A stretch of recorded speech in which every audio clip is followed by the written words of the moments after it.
Merci de regarder le journal de l'Afrique de France 24. Voici les titres. Le deuil dans les régions anglophones du Cameroun. Une opération de police a fait 2 morts hier. Le gouvernement parle de légitime défense. La situation reste précaire. Reportage dans un instant. Le Burkina Faso qui muscle son dispositif militaire. La principale artère de Ouagadougou va mieux être surveillée. C'est là que les 2 attaques terroristes ont eu lieu. Le Lesotho a-t-il échappé à un nouveau coup d'état militaire? Le chef de l'armée a été assassiné par des soldats. Un général et un colonel ont subi le même sort. L'Afrique du Sud suit l'évolution des événements. Soyez donc les bienvenus. C'est un village en deuil qui tente de se relever. Hier, 2 personnes ont été tuées par balle suite à une opération de police. Le drame s'est déroulé dans l'une des régions anglophones du Cameroun où la situation reste très précaire. Nos reporters se sont rendus sur place. Reportage Marcel Amoko, Zigoto Chaya, Clément Kouloup avec Guy-Marie Bandolo. Une mère inconsolable. Elle pleure son fils unique, 16 ans, tué par balle dans ce village à une centaine de kilomètres de Bamenda, épicentre de la contestation anglophone. Un adolescent mort lors d'une opération de gendarmerie qui a mal tourné. Pour la mère, réconfortée par sa famille, la mort de son fils lui a ôté toute envie de vivre. Lorsque j'ai vu le corps de mon fils, tout ce qui m'est venu à l'esprit, c'est de demander aux gendarmes de me tuer aussi, comme ils l'ont fait pour mon fils. Il n'a commis aucun crime. Tout le village de Kifin pleure aujourd'hui un jeune homme réputé sans histoire d'après les villageois et atteint hier par une balle qui s'est logée dans sa tête. Il est tombé là.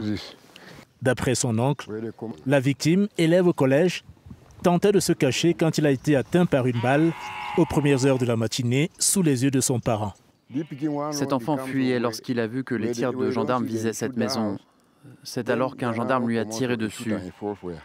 Alors que les traces de sang sont encore visibles sur le sol, le corps est toujours entre les mains de la gendarmerie qui, selon les autorités camerounaises, a agi en état de légitime défense alors qu'elle menait une opération de lutte contre la drogue.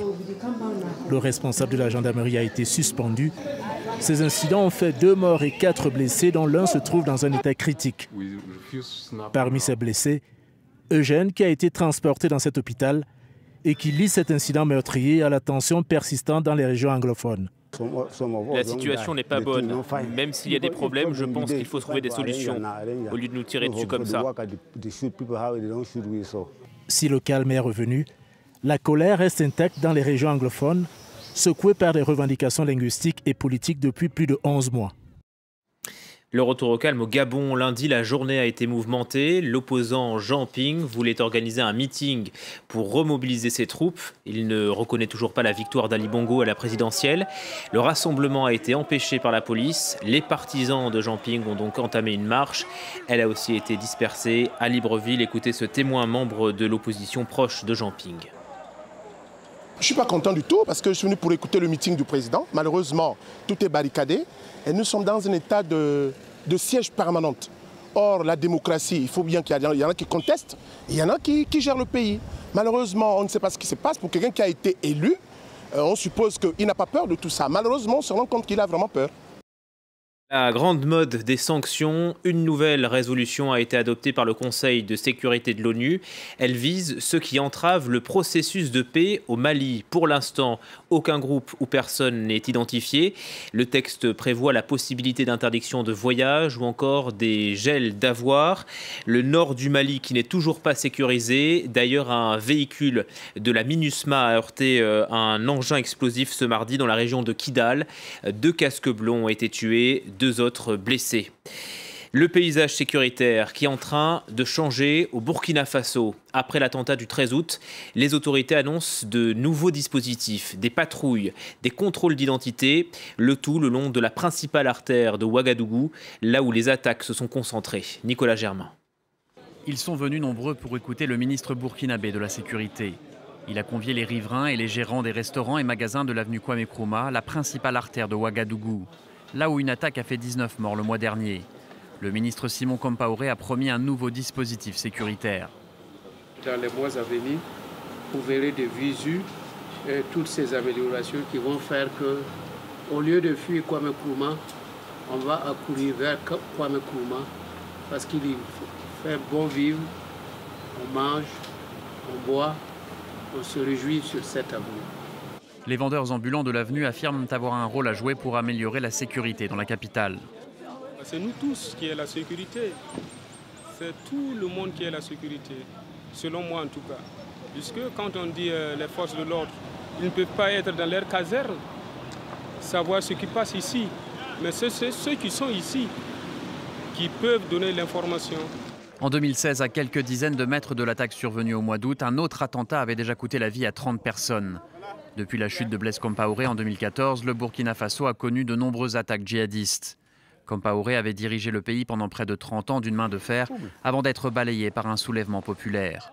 Selon ses partisans, lorsqu'il était président, les services de sécurité étaient plus efficaces. Mais selon ses détracteurs, c'est aussi parce qu'à l'époque, il avait noué des alliances avec des groupes djihadistes qui, en retour, ne ciblaient pas son pays. Autre mesure censée lutter contre le terrorisme, l'utilisation des drones armés. La France va les utiliser essentiellement dans le Sahel. C'est ce qu'annonce la ministre des Armées ce mardi. Le drone survole en toute discrétion ce village irakien. Les combattants ne l'entendent pas, ne le voient pas. Et quand le drone largue son missile, il est déjà trop tard pour ces djihadistes. Depuis le 11 septembre 2001, les Américains misent sur les attaques de drones armés. Sous l'ère Obama, plus de 2500 combattants ennemis ont ainsi été tués. Mais il y a aussi des bavures. Officiellement, plus d'une centaine de civils sont morts. Les drones opèrent principalement dans les pays où les États-Unis ne sont pas directement engagés, comme le Pakistan, où de nombreux chefs d'Al-Qaïda ont été éliminés. Pour les pilotes qui commandent les aéronefs à plusieurs milliers de kilomètres de distance dans ce centre du Nevada, c'est une guerre à zéro risque. La France possède 6 drones Reaper, dont 5 déployés sur cette base de Niamey au Niger. Pour l'instant, ils ne sont pas armés, mais la ministre vient de donner le feu vert. Ils auront donc bientôt des cibles.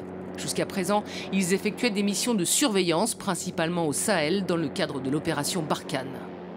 L'intérêt d'utiliser ces drones armés, c'est la rapidité avec laquelle on peut enchaîner une tâche d'identification d'une menace et d'une tâche de neutralisation de cette menace. Ces drones permettront de réduire notamment aussi les risques que prennent les équipages, les avions ou les hommes qui sont au sol et qui interviennent pour neutraliser ces menaces. Spécificité française, les drones armés ne seront pas pilotés depuis l'Hexagone, mais depuis des cockpits comme celui-ci au Niger, toujours à proximité des théâtres d'opération. Dans l'actualité également, cette mystérieuse fusillade au Lesotho. Le chef de l'armée a été tué par des soldats. Les circonstances du drame sont encore troubles. Les précisions de Caroline Dumais, notre correspondante dans la région. Est-ce que c'était une tentative de coup d'État militaire? C'est la question évidemment que tous les Sud-Africains se posent aujourd'hui. Et l'assassinat du chef militaire Motsu Motsu est pris très au sérieux. La ministre de la Défense sud-africaine était en discussion toute la journée avec la classe politique du petit royaume qui est totalement enclavé dans l'Afrique du Sud. Alors pour l'instant, la situation à Maseru est calme et il n'est pas question pour les Sud-Africains d'envoyer des troupes. Mais évidemment, on suit ça de près, car on sait que le royaume est fragile. Il y a eu plusieurs coups d'État militaires dans le passé et on a eu bien du mal à organiser des élections en juin dernier. C'était Tom Tabané qui les avait emportés, mais pas avec une grande majorité. Il avait dû donc faire un gouvernement de coalition et des tensions avec l'opposition étaient survenues. La preuve, Metsing, un opposant, s'était réfugié en Afrique du Sud le week-end dernier. Il assurait qu'il avait été menacé de mort. Donc une situation militaire compliquée, une situation politique incertaine. Il n'est pas impossible que Cyril Ramaphosa, qui est le médiateur dans la crise au Lesotho, fasse un petit tour à Maseru. Notre série sur les mariages en Afrique, on part cette semaine en Afrique du Sud, que l'on appelle aussi la nation arc-en-ciel. Et ce n'est pas un hasard, le mariage entre personnes de même sexe y est autorisé depuis plus de 10 ans. Une exception sur le continent, vous voyez ce reportage au Cap de Caroline Dumais. Les plages du Cap sont si belles qu'elles attirent naturellement tous les amoureux. Et depuis quelques années, les couples du même sexe n'ont plus peur de s'y montrer. Le mariage homosexuel a été légalisé en 2006 en Afrique du Sud. La ville du Cap s'est imposée comme l'une des 10 destinations les plus prisées au monde pour les unions de même sexe. Linda organise ce type de mariage depuis 5 ans. Sa société cible une clientèle étrangère. Son marché est en pleine expansion. Je pense que de plus en plus de gens devraient savoir qu'ici c'est un endroit accueillant, sûr pour se marier et commencer une vie de couple avec un partenaire du même sexe. C'est pas évident. La plupart des pays à l'est de l'Europe interdisent ce genre de choses. L'Afrique, et en particulier la ville du Cap, sont des destinations exotiques, les plus proches finalement. Les organisateurs de mariage assurent que rien ou presque ne distingue un mariage gay d'un autre. Et si les couples choisissent l'Afrique du Sud, c'est aussi parce que les services sont moins chers qu'en Europe ou qu'en Amérique. Ils sont pourtant excellents, comme ce chef cuisinier plusieurs fois primé qui s'est spécialisé dans la décoration des gâteaux de mariage, car les couples gays y attachent une importance particulière. Ils sont très exigeants et ils savent exactement ce qu'ils aiment. En général, ils choisissent des motifs très élégants avec beaucoup de style. La dernière fois, par exemple, on a fait un gâteau que l'on a recouvert de macarons. Et sur chaque macaron, on a dû peindre à la main des mini-tableaux qui représentaient des œuvres de l'artiste préféré du couple.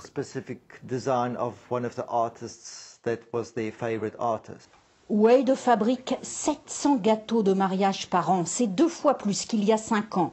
Il profite de l'essor de ce que l'on appelle en Afrique du Sud le tourisme rose. Avec l'une des plus populaires gay parades au monde, la ville du Cap attire tous les ans toujours plus de couples du même sexe.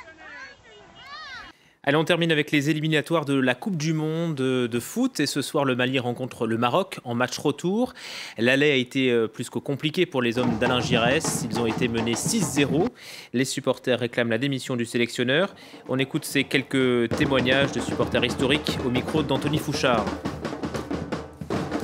On a été beaucoup humiliés. 6-0, c'est trop. C'est trop. Ça, ce n'est pas du football, c'est du basket. L'encadrement a failli à ses responsabilités. Nous demandons, c'est-à-dire sans équivoque, le départ de l'ensemble de l'encadrement technique des Aigles du Mali. Nous voulons des entraîneurs de chez nous, les entraîneurs dignes de leur nom. Aujourd'hui, on est triste parce que le Mali, c'est notre pays. On est là ici pour les supporter. Oui, c'est symbolique. C'est pour cela qu'on veut que cette histoire soit dans les esprits des Maliens. Et c'est la fin de ce journal de l'Afrique. Merci à vous de nous avoir suivis. Tout de suite, c'est l'édition de 22h avec Aude Le Christ.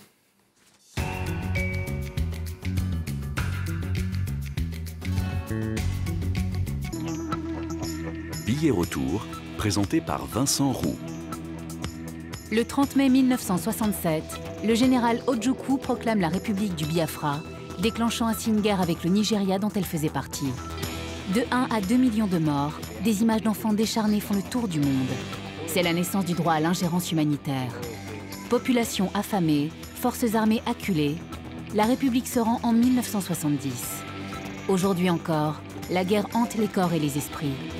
France 24 est allée à la rencontre de ses habitants qui tentent de reconstruire leur vie tout en évitant les bombes, prêtes à exploser à tout instant.